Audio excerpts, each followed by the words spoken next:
Wrestling podcast never felt this great. Tables, ladders, chairs, they tell it all. From the highest highs to the lowest fall. Grit and glory tells from the ring. Every chant, every cheer they'll bring. Devon and the Duke bring the heat. Wrestling tales knock you off your seat. Tune in now, don't you be late. Wrestling podcast never felt this great. Brothers and sisters, welcome back. Welcome back to another exciting episode of the three-time award-winning Devon and the Duke. This is a limited edition podcast hosted by the guy that is going to dunk on Wemby, because that's what I do. I set goals and I accomplish them. And beyond a shadow of a doubt, I don't care who you are. Don't ever think that the Duke is not going to make it happen, Jack, because I will invest my time. I will invest my money. I will invest my sweat equity into getting this done. And I went out and I found a coach, and we're going to get to that in a moment. I found the best coach who can help me accomplish my goal. And Devon doesn't even know this, so wait until I let him know about this. But without further ado, my co-host, the five-time Hall of Famer, the YouTube sensation, the man who is starting to become a believer in the Duke dunking on Wemby, Brother Devon Dudley. What's going on there, Devon? Well, I'm going to say this. After watching Game 2 in San Antonio, when Wemby threw that ball at his guy behind his back, so to speak, he's running, and yet Wemby tries to pass from the ball, and he doesn't. The guy is not even paying attention, and it caused actually Game 2 in San Antonio to go to the Knicks, which I was very happy with because everybody knows I'm a Knicks fan. So I was very happy to see the Knicks take 2 in San Antonio. Will they do it at Madison Square Garden tonight? We're going to have to see. I don't know, but I'm praying that they do. But in terms of what you're talking about, after that upset in San Antonio, you might have a chance, my friend. See? We will turn them all into believers, brothers. Wemby can be all. Listen, he could be all messed up in his head by throwing away that game in San Antonio, and he might be thinking otherwise now. And if you honestly believe that I believe that, you're out of your mind. I'm working you just like you're working me. No, I'm not working you, brother. Hold on a second. Don't. First of all, I found the secret weapon, and PJ has been coaching the Duke.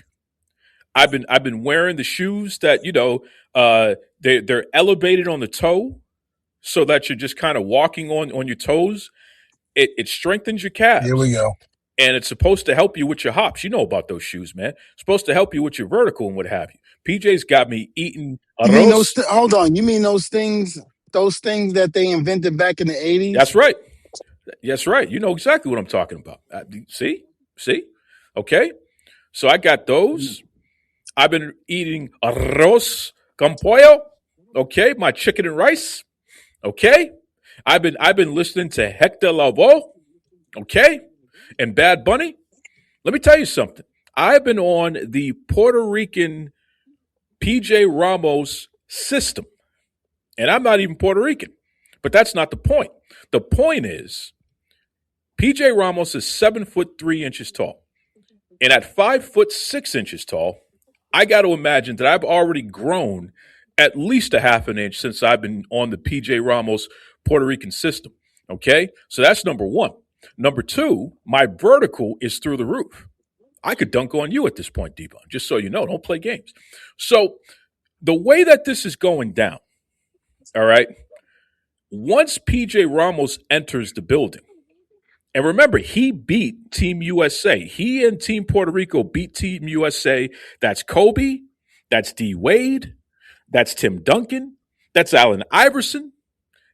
PJ Ramos was on the team that defeated them in the Olympics. I had to go and get a ringer, Jack. So all I'm saying to you, Devon, is don't think for 1 second that the Duke can't pull this off because I brought the big guns. Now, what do you say about that, Jack? All those guys you just mentioned that this guy beat, absolutely. Future Hall of Famers, great players, but they weren't the original Dream Team. Now, if you would have told me that they beat the original Dream Team, then I would have been nervous. But yeah, I'm not nervous. Well, listen, Wemby's not the original Dream Team either. All I'm saying is if I got a coach like that, and by the way, just so you know, Devon, I've already told PJ that he can go to your school and use your ring anytime he wants. Just so you know, I had to throw that in there in order to get him to my coach. You and I could talk about that offline. I owe you one. But 7'3", he is so big. I got a picture of PJ Ramos standing next to Great Khali, and Great Khali looks your size compared to PJ Ramos. Okay, do you understand what I'm saying to you? Mm. Do you understand? Do you also realize that you come up to Wemby's kneecaps? That's all I'm gonna say. To block a ball from you, he doesn't have to jump. That's going to be Listen, an impressive sight. I feel like there's a little hate going on here. What's up here? I feel like there's some doubt you're trying to put into my membrane here. What's going on? Huh? Ever since you tried to throw me underneath the bus with the whole bus, yeah, it's been on.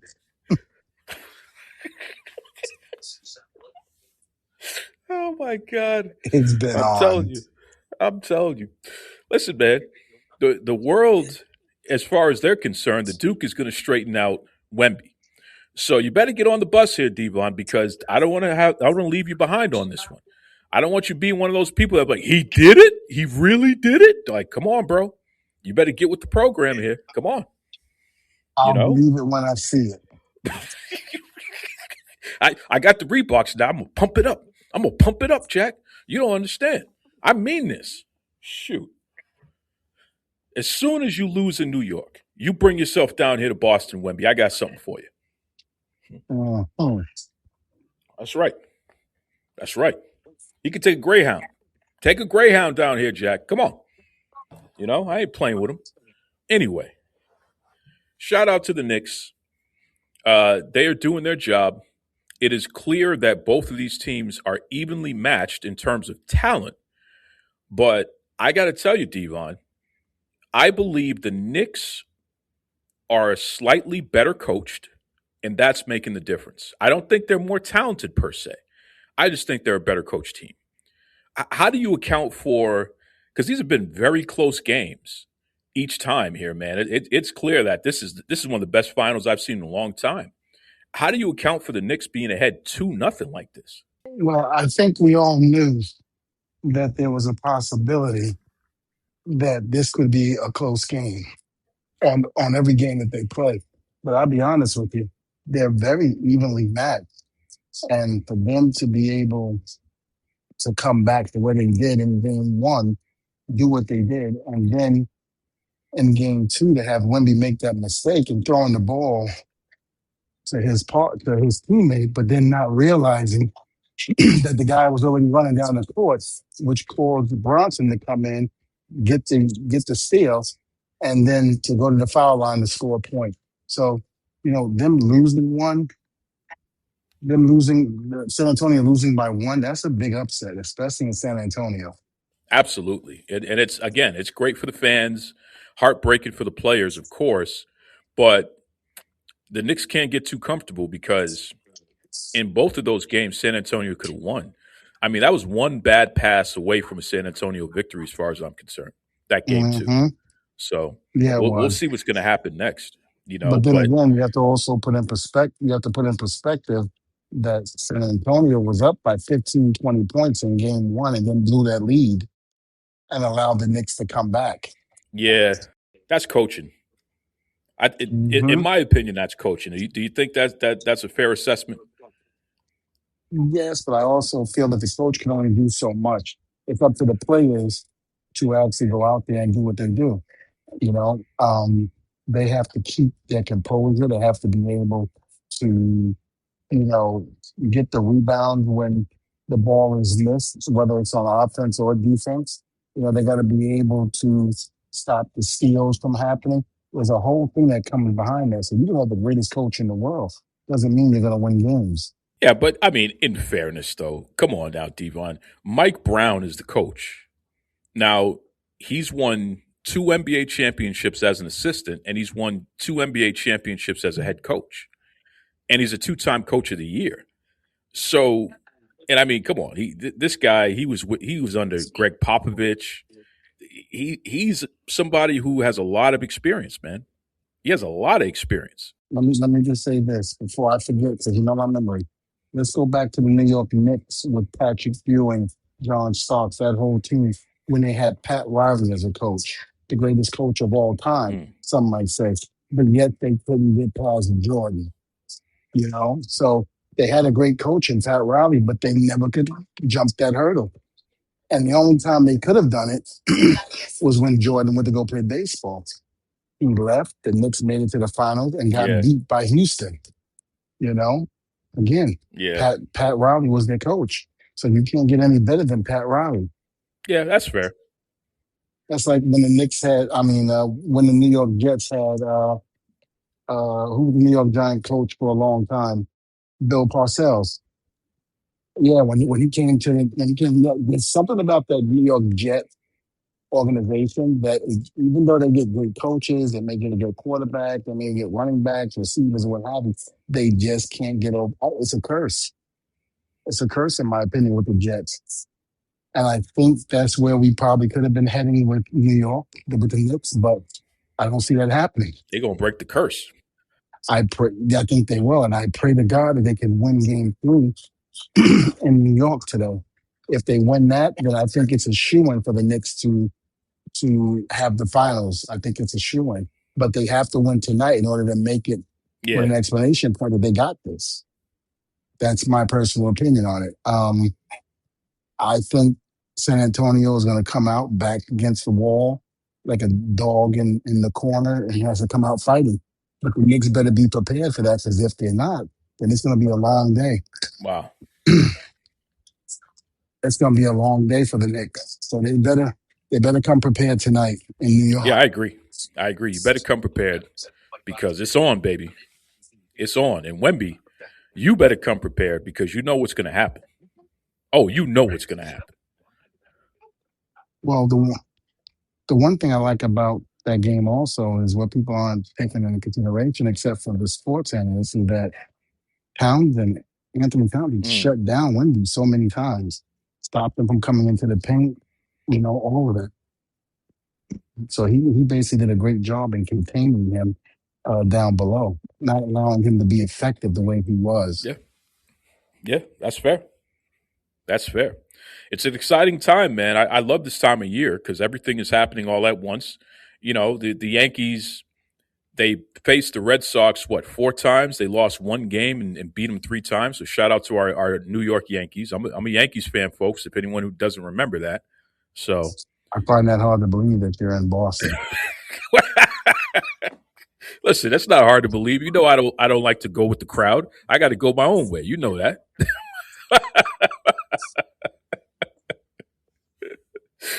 I like to start trouble.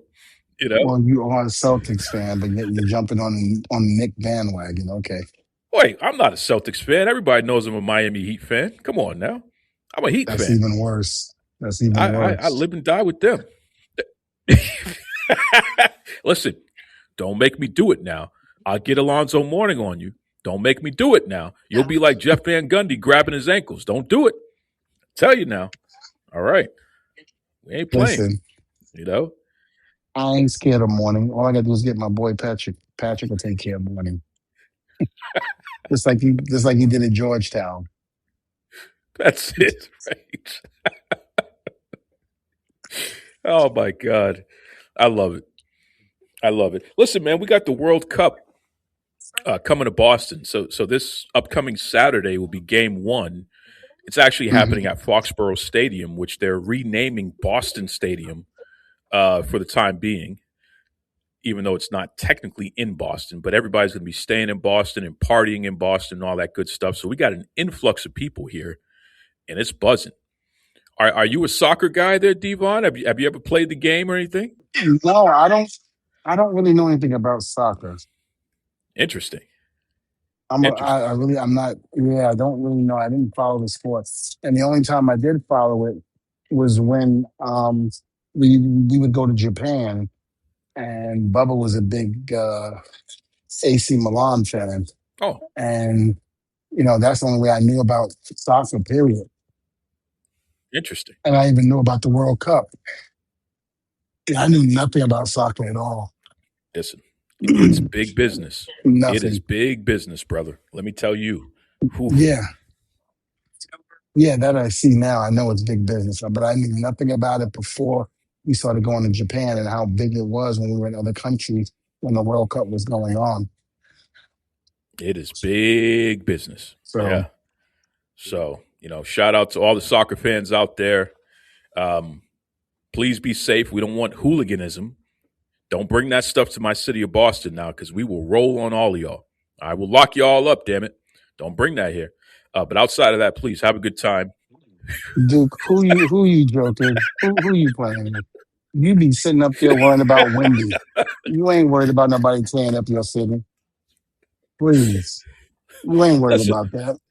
I'm not even worried about you I'm even starting to thinking that. feel like I'm Devon and you're Bubba, okay? I'm starting to feel a kind of way about what's happening here, all right?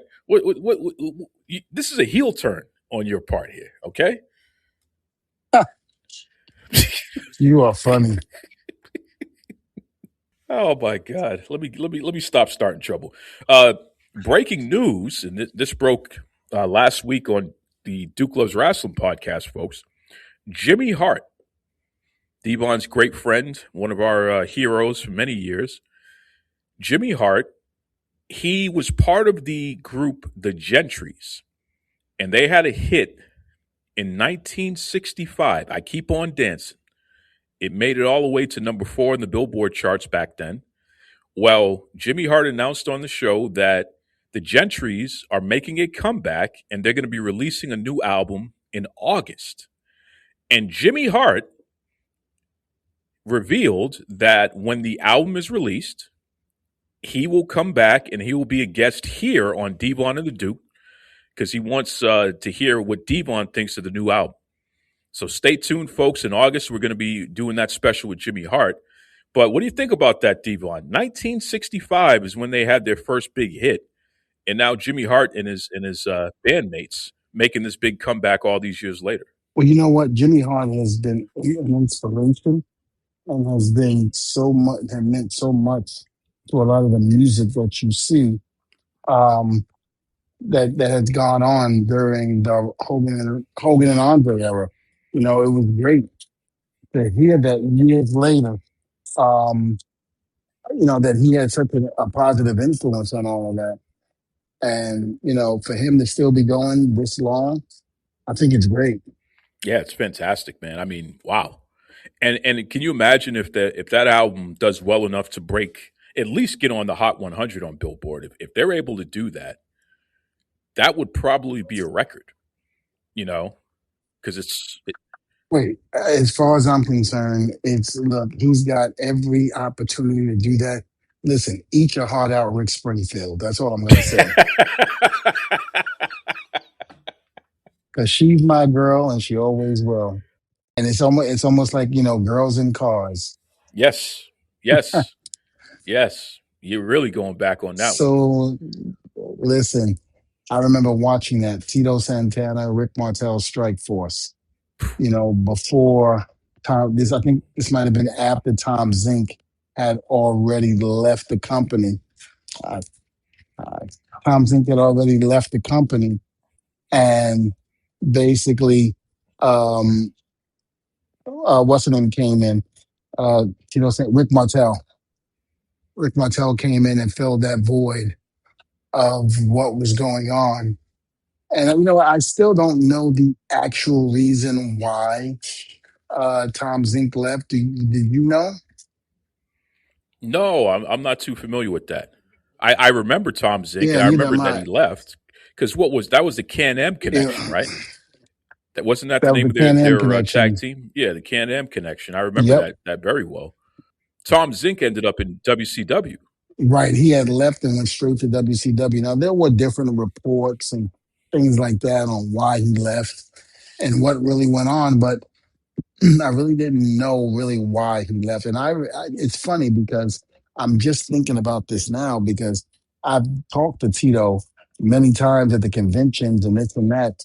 And we kind of got a little thing where, we could talk to each other and things like that. But I never remembered to ask him why Tom Zink left when he did abruptly.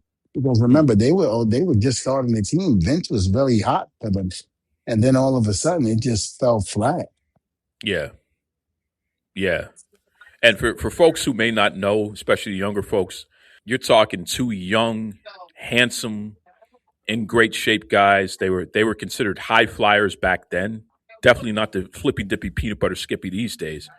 But those guys they'd get in the ring and move around in a different way than the more established tag teams. They were hot. The fans loved them, especially the They ladies. were very hard. And Vince Yeah. loved them. That was the thing. Vince pushed them, started doing well, and all of a sudden, I remember Jesse Ventura making comments on commentary about, you know, I'm glad Martel's here and this and that. I bet you Chico. I remember he called Tito Chico, and he which he's like, I know Chico Santana's happy because he wasn't like that Tom Zink that took his ball and went home, the coward that he was. And, back then I thought he was just Jesse, commentating. But then there was a real story behind it. I Mm. just don't know what that story is. That brings up a good point though, because that's the company burying the talent that either leaves or is holding the company up for more money or whatever's happening there. Now that happened back then, and you're talking the late '80s, early '90s.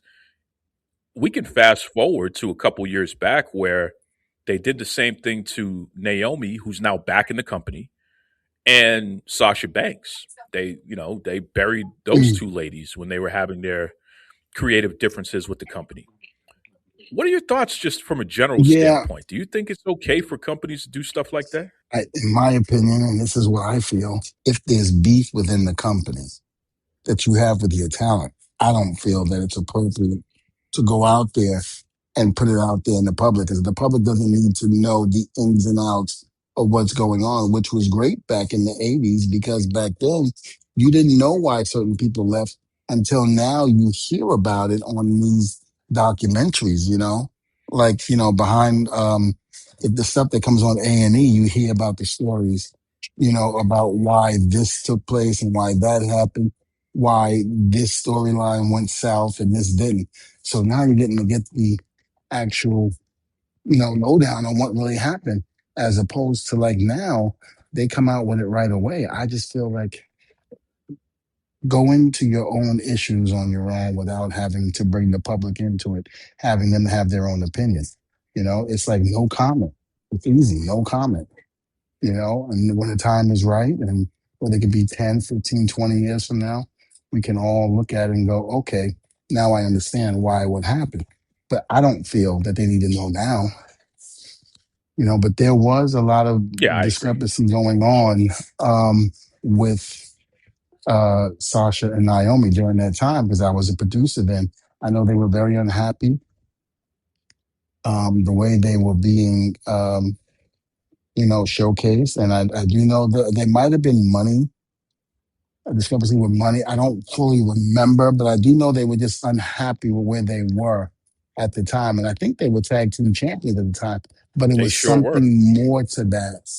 Yeah, it was something more to it than being tag team champions. It was the way, I forget what it was, but it was something more to it. And I'm sure those ladies, that's their story to tell. So, if ever having the opportunity to come on the show, we can ask them and you can get their version of it as opposed to us speculating what happened and why it did what it did. Absolutely. Absolutely. And listen, hindsight is 2020. Let me lead with my values first. First of all, I'm a workers' rights person. I'm always going to lean that way. Now, if the worker is wrong, I don't mind saying the worker is wrong, but I'm first and foremost workers' rights. I don't support the $1 billion entity over the workers. That's just not my style. and it's professionally in Right. every aspect of anything I've ever done. I've always been workers' rights. With that said, I believe that hindsight is 2020, and the fact that Naomi was able to come back, that shows that some kind of understanding has been made, and they've gotten Hmm. past whatever that was. I don't like the concept of the company publicly burying talent like that. I was there. There was a lot of things that I didn't know what was going on. So it was a tricky time back then. But I remember reading online, so many people had their opinions on what they thought was going on, as opposed to really knowing what was going on behind the scenes. And if WWE put it out, then 9 out of 10 times they put out what they wanted to put out and wanted the public to believe their story and not actually get the talent story, which now makes the talent look bad. It looks like they're prima donnas or what have you. And a lot of times it wasn't like that. It wasn't like that because they were trying to be prima donnas or bigger than the company. They had a genuine life. They had a beef about something, and they didn't real. A lot of people didn't realize that. This is why you should be very spectacle, even if it comes from WWE, on why certain talent do what they do and why they react and act the way they do. People got to understand, man. There's two to three sides to a story, and you can't just take the first story you hear and then condemn the people for doing what they do. Here's the problem. You said that they were probably maybe trying to cover up the fact that they're selling the company. They didn't want any bad blood on it. But think about what happened after, when Vince was in the process of really, really selling it, and what went down with him and his issues, with the young lady that accused him and Laurinaitis and all of them, of what they did. And that could have blew the whole deal right there. That could have blew everything. So again, I think the bigger picture is, again, to figure out what, hear both sides of the stories, just like when people heard me, express the whole thing with JR, in terms of, again, I'll say it again. I wasn't the one that brought it to the forefront that actually said, I want this to be released. A question was asked, I answered it, and it blew up. And, some people were saying, oh, why are you doing this 20 years ago? Understand one thing. I didn't come out and say that's 20 years ago. I didn't say what happened 20 years ago. A question was asked. I answered it, told them how I felt about it, and left it alone. It was the social media, it was the dirt sheets that took it to a whole new level. So I didn't have to take it to that level. Somebody else did. And again, I still have no gripes or beefs with that man. He said what he said, he did what he did, and that's it. But leave it alone after that. But I think that's where the problem goes. When it gets to like Naomi and Sasha, because they're two popular wrestlers that are in the company, the dirt sheets and everybody else wants to take it into a whole new level and start making up things that aren't true. That's deep. Have you ever taken it personally when you have left the company and you see your peers still going about their day and what have you? Like it's all, whatever. Does that hurt at all on a personal level?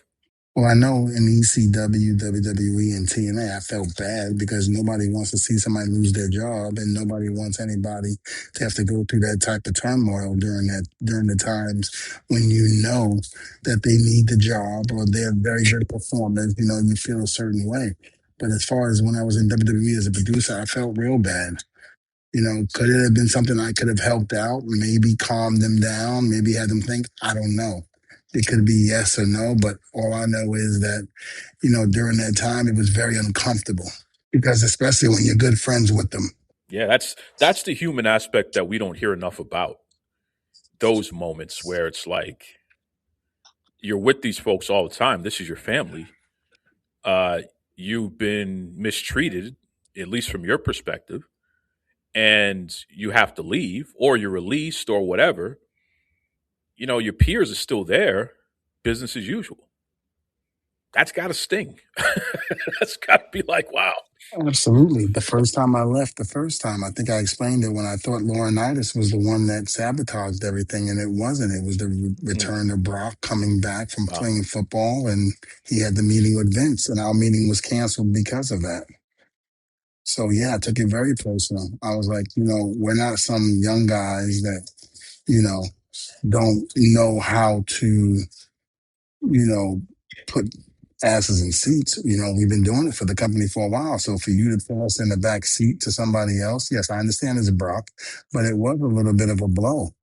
If you could think of anyone in your entire career that you were extremely close with while you were working together, and then unfortunately you lost touch so much that you haven't even made it back to being that close ever again, who would you say are the biggest regrets in that regard? Like, man, I wish I still had the type of friendship we had when we were working together that much.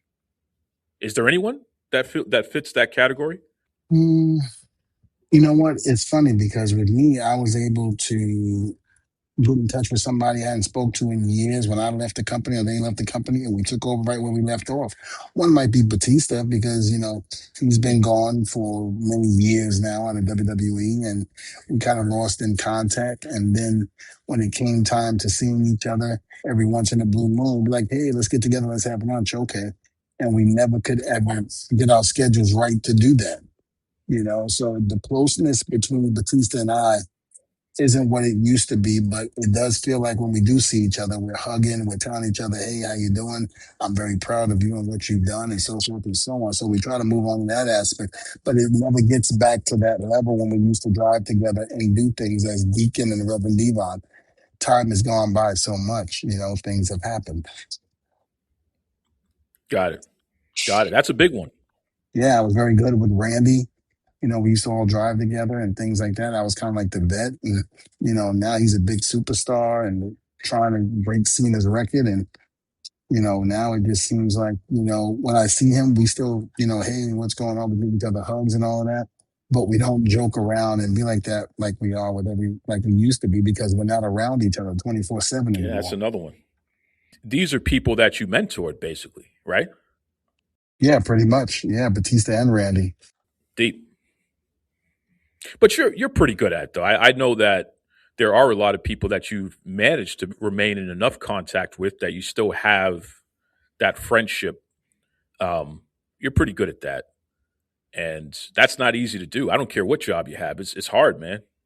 Thank God for social media in that regard because you can at least touch base with people digitally, but it ain't the same. Not when you spend that much time with people on the road, away from your other family, your real family, and what have you.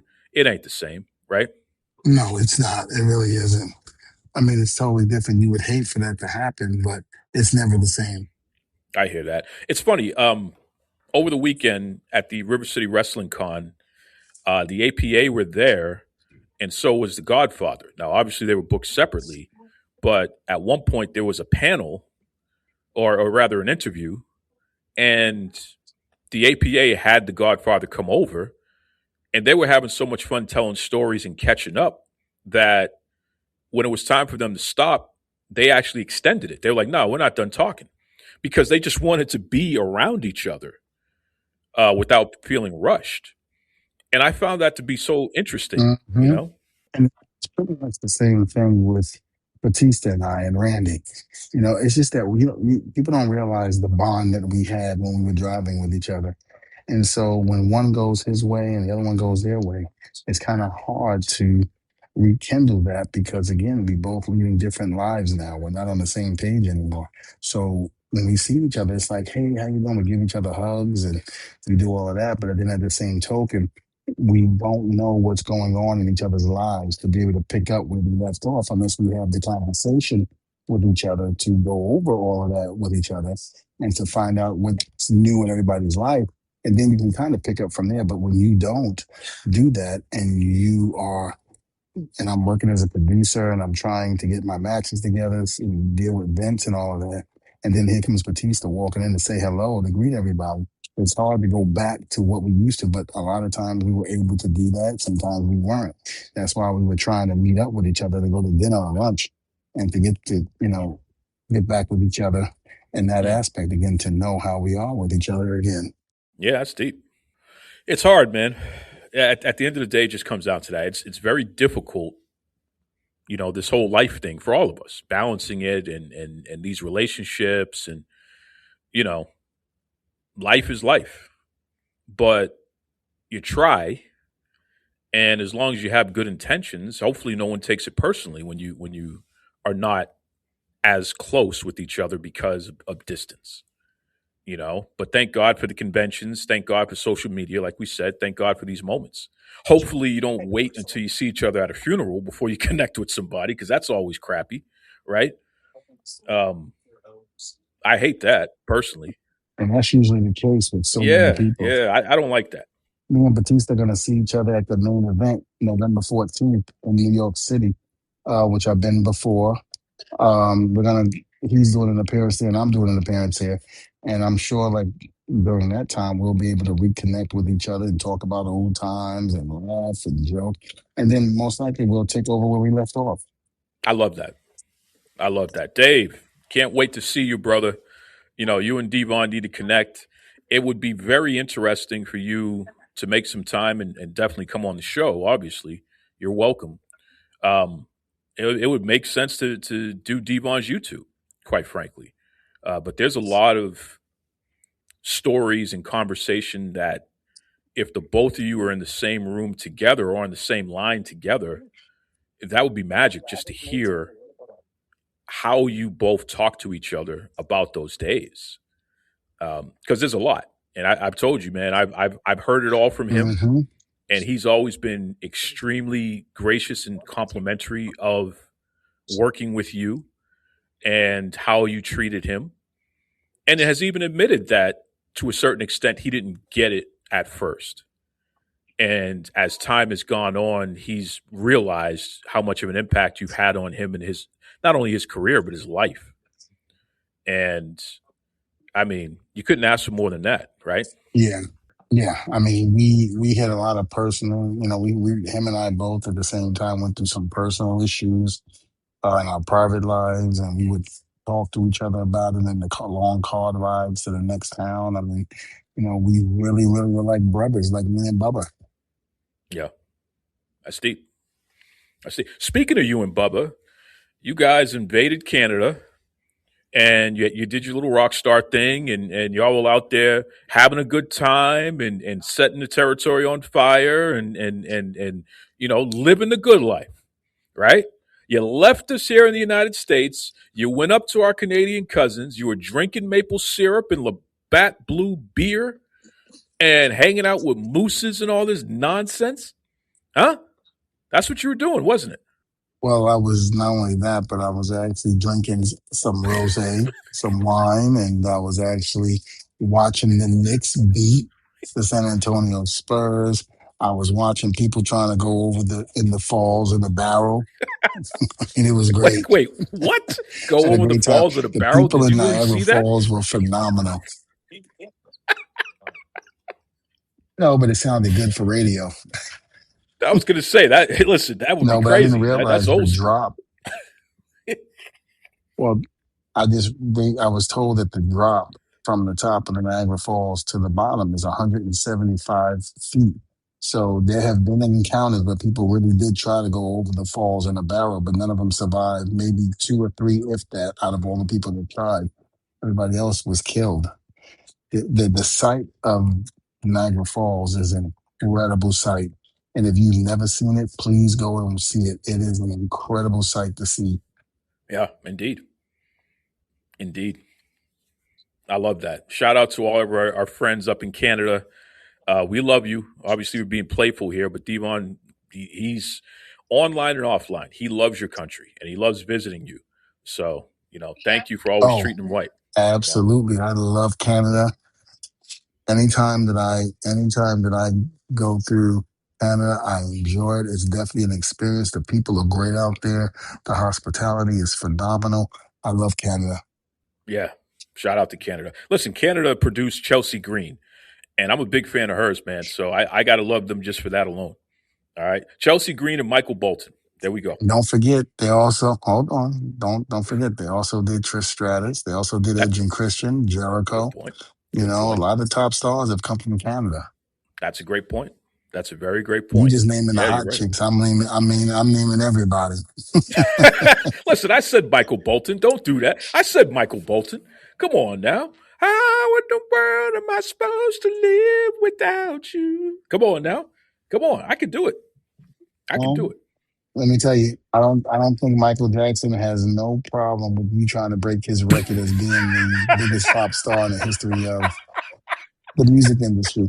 After hearing you with that note, yeah, I don't think anybody's gonna be afraid on that one. Oh my God. Instead of Ric Flair's famous line, "Don't wrap me up." No, I'm wrapping you up. That's that's it to that. Oh my God. What's the best way everybody listening can keep up with you, Devon? Because you up to no good this week, brother. You up to no good. Or you can catch me on my YouTube channel, of course, Devon Deli YouTube, of course, Instagram. You can catch me on that, Testify Devon, as well as the merchandise page that I have on Instagram, which is Devon Deli's merch. You check out the merchandise that you want. You DM me, let me know what you want, and we'll get the merchandise out to you. And as always, folks, Duke Loves Wrestling on Facebook, on X, DukeLovesWrestling@gmail.com. Let me know what you think of the show and all that good stuff. I'm going to tell you right now, after I straighten out that egg-sucking dog, Cody Rhodes, after I dunk on that no-good Wemby, the Duke is going after all of Michael Jackson's records on the Billboard charts. I am going to I'm going to unleash so many albums, and I'm going to do it in one day like Drake did. Drake released 3. I think Michael Jackson has had at least 50 albums? I'm going to release 50 albums in one day. Okay? We coming for you, Michael. We coming for you, Michael. Can I just say this? Can I just say this? I have to agree with what I said last week. Crack is a hell of a drug, boy. Is that your word of the week? That's my word of the week. Listen, like I said, like in the words of Rick James. Ric Flair says, "Don't wrap me up. I'm wrapping you up. I'm wrapping you up." All right, folks, be kind to yourselves, be kind to others. We'll see you next week.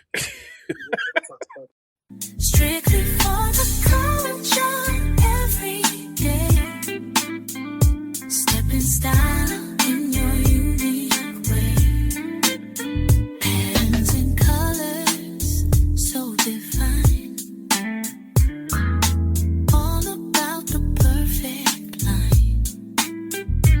Be yourself, let your spirit fly. In this fashion, you'll touch the sky. Strictly for the culture, brand so fine.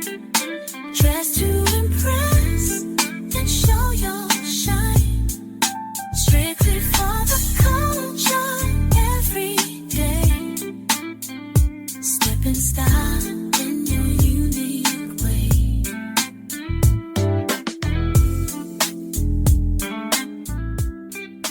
Visit www.strictlyfortheculture.ca.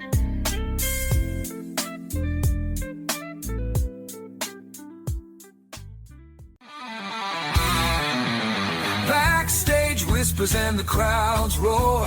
From matching giants to legends of yore.